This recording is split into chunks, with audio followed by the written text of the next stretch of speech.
नमस्कार दोस्तों, स्वागत करते हैं आपका हमारे चैनल में। दोस्तों, धार्मिक, आध्यात्मिक और मजेदार कहानियां सुनने के लिए हमारे चैनल को जरूर सब्सक्राइब करें। आज हम आपको भगवान विष्णु के 8वें अवतार श्री कृष्ण जी के बारे में बताने जा रहे हैं। जय श्री कृष्ण। सनातन धर्म के अनुसार भगवान विष्णु सबसे पवित्र और समस्त मनुष्यों को भोग तथा मोक्ष प्रदान करने वाले प्रमुख देवता हैं। श्री कृष्ण जी साधारण व्यक्ति न होकर युग पुरुष थे। उनके व्यक्तित्व में भारत को एक प्रतिभा संपन्न राजनीतिवेता ही नहीं, एक महान कर्मयोगी और दार्शनिक प्राप्त हुआ, जिसका गीता ज्ञान समस्त मानव जाति एवं सभी देश काल के सभी पथ प्रदर्शक के रूप में है। कृष्ण जी की प्रशंसा जितनी की जाए उतनी ही कम है। इनकी प्रशंसा लगभग सारे भारत में न होकर कहीं न कहीं दूसरे देशों में भी की जाती है और दूसरे देशों में भी इनकी पूजा पूर्ण रूप से की जाती है। वे लोग जिन्हें हम साधारण रूप में नास्तिक या धर्म निरपेक्ष की श्रेणी में रखते हैं, निश्चित रूप से वे भी कहीं न कहीं श्रीमद् भगवद गीता से भी प्रभावित हैं।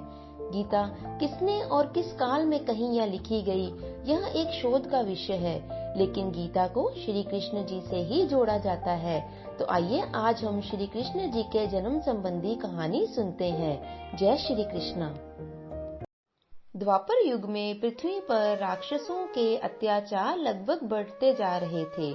तब पृथ्वी गाय का रूप धारण कर भगवान ब्रह्मा जी और विष्णु जी के पास गई और उनसे कहने लगी कि हे प्रभु, धरती पर राक्षसों के अत्याचार बढ़ते ही जा रहे हैं।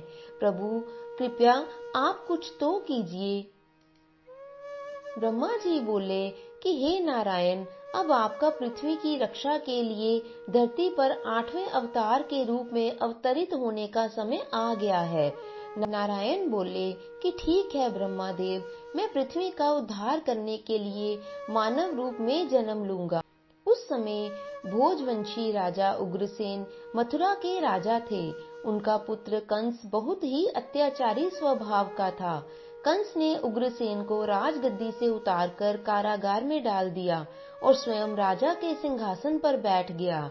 राजा उग्रसेन कंस के इस तरह के व्यवहार से बहुत ही दुखी हुए और उन्होंने कंस से कहा कि तू मेरा पुत्र है, यह सोचकर मुझे लज्जा आ रही है। एक न एक दिन तेरे पाप का घड़ा अवश्य भरेगा। कंस की छोटी बहन देवकी के विवाह की तैयारियां चल रही थी। देवकी मथुरा के राजा उग्रसेन के छोटे भाई देवक की पुत्री थी और कंस की चचेरी बहन थी। अगले दिन देवकी का विवाह वासुदेव नामक यदुवंशी से संपन्न हुआ।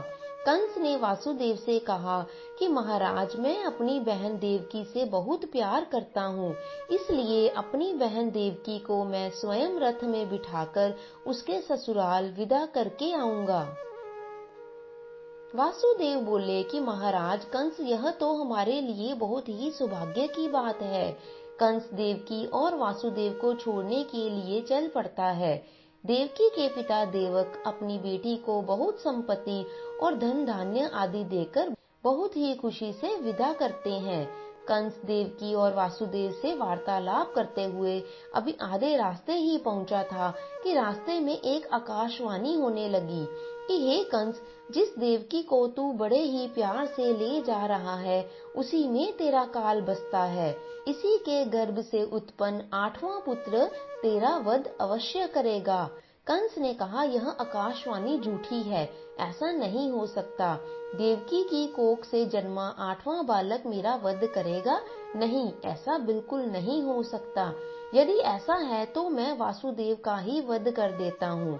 कंस को लगता है कि यही ठीक रहेगा। वह सोचता है कि अगर मैं वासुदेव को मार देता हूँ तो फिर मुझे मृत्यु का कोई डर नहीं रहेगा और कंस वासुदेव को मारने के लिए आगे बढ़ता है। देवकी कंस से प्रार्थना करने लगी कि हे भैया, इनका वध मत करो, इन्हें मत मारो। भैया, मेरा सुहाग मत उजाड़ो। फिर वह कहती है कि भैया, मैं आपसे वादा करती हूँ कि मेरे गर्भ से जो भी संतान होगी उसे मैं तुम्हें सौंप दूंगी, पर तुम इन्हें मत मारो। कंस मान जाता है और कहता है, ठीक है, मैं वासुदेव का वध नहीं करूंगा, परंतु तुम दोनों मथुरा के कारागार में बंदी बनकर रहोगे। वासुदेव कहते हैं कि हे कंस, देवकी तुम्हारी प्रिय बहन है, मुझे काल कोठरी में बंद कर दो पर देवकी को छोड़ दो। कंस ने देवकी और वासुदेव की एक भी बात नहीं सुनी और देवकी और वासुदेव को कारागार में डाल दिया। देवकी और वासुदेव बहुत ही दुखी और हताश हो गए थे। देवकी ने वासुदेव से कहा कि स्वामी, मेरी वजह से आज आपको कारागृह में रहना पड़ रहा है। मैं आपके लिए दुख और विपदा का कारण बनी हूँ।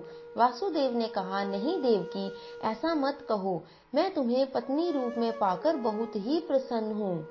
मुझे तुमसे किसी भी प्रकार से कोई भी शिकायत नहीं है। हमें एक दिन कंस के पापों से मुक्ति अवश्य मिलेगी। देवकी ने कहा, पर भैया, कंस तो मेरी कोख से जन्मे सभी बच्चों को मार देंगे, तब हम क्या करेंगे। देवकी और वासुदेव कारागृह में दुख भोग रहे थे। कंस समय समय पर उन दोनों को धमकाता रहता था और बहुत ही दुखी करता था। जब भी देवकी को बच्चा पैदा होता, तब कंस कारागृह में आकर देवकी के हाथ से उस बच्चे को छीन लेता और उसे मार देता था। हर बार देवकी कंस से बच्चे को ना मारने की बहुत विनती करती रहती, लेकिन अपने दिए हुए वायदे के अनुसार वो उसके आगे बेबस थी और वो उसकी एक भी नहीं सुनता था। वह उसके पुत्र को मार देता था। देवकी सोचती है कि मैं हर बार अपने सामने अपने पुत्रों का वध होते हुए कैसे देख पाऊंगी। कंस बहुत ही बुरा अत्याचारी राजा था, जिससे उसकी प्रजा भी बहुत डरती थी। दुराचारी कंस ने देवकी और वासुदेव के 7 बच्चों को जन्म लेते ही मार दिया। अब 8वां बच्चा होने वाला था, तो वह सोच रहा था कि अब देवकी के 8वें बच्चे के जन्म का समय निकट आ गया है। उसने अपने सैनिकों को पहरा और बढ़ाने का आदेश दे दिया। देवकी और वासुदेव के कारागृह में बंदी रहने की बात नंद गांव में वासुदेव के मित्र नंद के कानों तक भी पहुंच गई। वह यह सोचकर दुखी होता है कि दुराचारी कंस ने वासुदेव और देवकी को अपने कारागृह में बंदी बनाकर रखा है और देवकी के 8वें पुत्र के जन्म का समय निकट आ रहा है। इधर यशोदा को भी बच्चा होने वाला है। वह सोचता है कि मुझे ही उनकी सहायता करनी होगी। 8वें बच्चे की रक्षा का उपाय सोचना होगा। जिस समय देवकी और वासुदेव के 8वें पुत्र का जन्म हुआ, संयोग से उसी समय यशोदा के घर कन्या का जन्म हुआ, जो और कुछ नहीं सिर्फ माया ही थी। भाद्रपद कृष्ण पक्ष की अष्टमी को रोहिणी नक्षत्र में श्री कृष्ण जी का जन्म हुआ। जय श्री कृष्णा। उनके जन्म लेते ही जेल की कोठरी में प्रकाश फैल गया। वासुदेव के सामने शंख, चक्र, गदा एवं पद्मधारी चतुर्भुज भगवान श्री हरि विष्णु ने प्रकट होकर कहा कि वासुदेव, मैं बालक का रूप लेकर देवकी की गर्भ से जन्म ले चुका हूँ। मेरा यह अवतार कंस के संहार के लिए ही हुआ है। अब देर ना करो, तुम मुझे तत्काल गोकुल में नंदलाल के यहाँ पहुँचा दो और उनके घर पर अभी अभी बच्ची का जन्म हुआ है, उस कन्या को लाकर कंस को सौंप दो। यह कहकर भगवान विष्णु अंतर्ध्यान हो गए। देखते ही देखते वासुदेव जी की हथकड़ियां अपने ही आप खुल गई। कारागार के द्वार अपने आप ही खुल गए। सभी पहरेदार भी सो गए। देवकी बेहोश अवस्था में थी। वासुदेव कृष्ण को एक टोकरी में रखकर गोकुल को चल दिए। बारिश और तूफान के बीच कृष्ण को उठाए वासुदेव चल रहे थे। यमुना के पास पहुंचकर उन्होंने देखा कि यमुना का जल स्तर बहुत ही ऊंचा है। वासुदेव सोच रहे थे कि मैं इसे कैसे पार करूं, फिर भी वह यमुना नदी में उतर गए।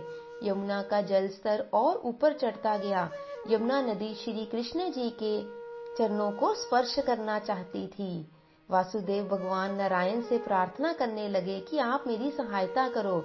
यमुना नदी श्री कृष्ण के चरणों को स्पर्श करना चाहती थी, इसलिए ऊपर हो रही थी। यह देखकर भगवान ने टोकरी से बाहर अपना पैर लटका दिया। उनके चरण स्पर्श करने के बाद यमुना घट गई। जय श्री कृष्ण। जय हो मेरे नंदलाल जी की। भगवान श्री कृष्ण जी की लीला को वासुदेव जी भलीभांति देख रहे थे।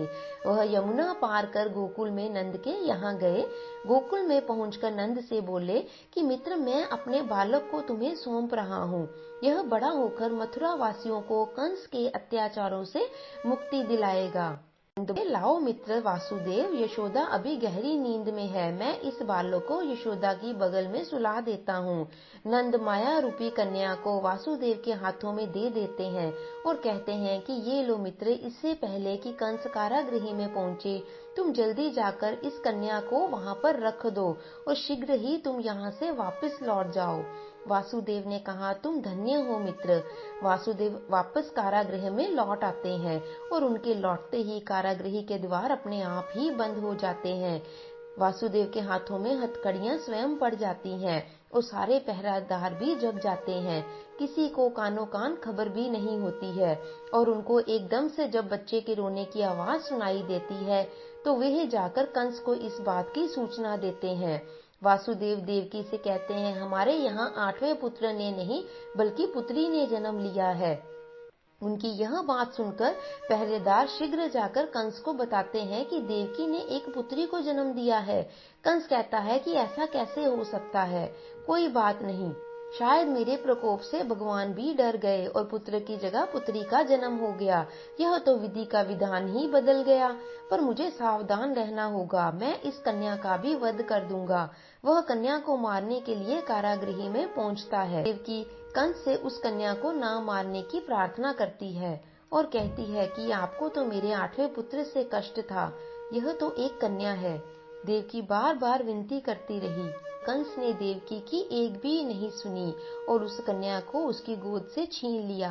कंस ने जैसे ही कन्या को पत्थर पर पटक कर मारना चाहा, वैसे ही कन्या कंस के हाथों से छूटकर आसमान में उड़ गई। उस कन्या ने देवी का रूप धारण कर लिया और कहने लगी कि हे कंस, तुझे मुझे मारकर कोई भी लाभ नहीं होगा, तुझे मारने वाला तो कब का पैदा हो चुका है और गोकुल में पहुंच गया है। यह कहकर देवी वहां से अंतर्ध्यान हो गई। कंस यह दृश्य देखकर और उसकी बातें सुनकर गुस्से से छटपटाने लगा और वापस अपने महल में आ गया। कंस ने श्री कृष्ण को मारने के लिए अनेक दैत्य भेजे। श्री कृष्ण ने अपनी अलौकिक माया से सारे राक्षसों को मार डाला। बड़े होने पर श्री कृष्ण जी ने कंस को मारकर राजा उग्रसेन को राजगद्दी पर बिठाया। उस दिन से श्री कृष्ण के जन्म दिवस को सारे देश में बड़े ही हर्षोल्लास के साथ जन्माष्टमी के रूप में मनाया जाता है। भगवान कृष्ण की नगरी मथुरा में इस त्योहार की विशेष धूम रहती है। पूरे ब्रज क्षेत्र में यह त्योहार धूमधाम से मनाया जाता है। जय हो कृष्ण भगवान जी की, जय हो मेरे नंद लाला की, घोड़ा पाल की, जय कन्हैया लाल की, श्री कृष्ण जी की जय हो। तो दोस्तों, आशा करते हैं आपको हमारी आज की यह कहानी अच्छी लगी होगी। अच्छी लगी है तो इसे लाइक और शेयर जरूर कीजिए और यदि आप हमारे चैनल पर नए हैं तो इसे सब्सक्राइब भी करते जाएं। अगली बार एक और नई कहानी के साथ आपके समक्ष उपस्थित होंगे। कहानी को अंत तक सुनने के लिए आपका बहुत बहुत धन्यवाद। जय श्री कृष्णा।